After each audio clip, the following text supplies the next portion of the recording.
40 years in the trade, I'm going to show you the technique to get your walls this flat and waterproof too, and cheaper than doing it board way.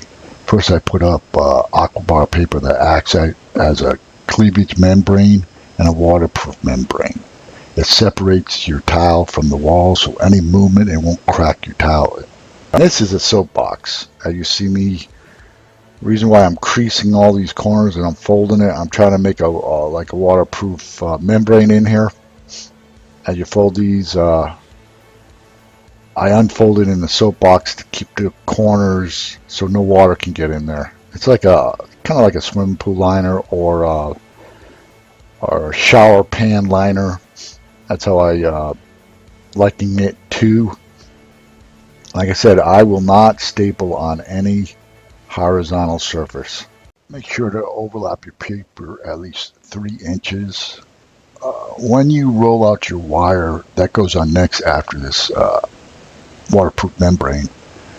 I like to roll it out in the garage and cut it to length. And before I bring it through the house, I'll roll it up, crimp it.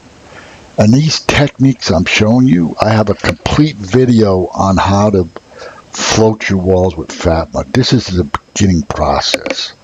Like I said, if you go my way, I've been in it 40 years. This has been around for centuries, the way I'm doing it right now. My showers never leak. I have no issues. The walls are easy to tile. They're plumb. They're flat.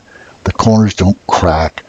If you go the board way, they have to caulk all their corners because it cracks because of movement, but the paper separates it all. So I'll leave the link below.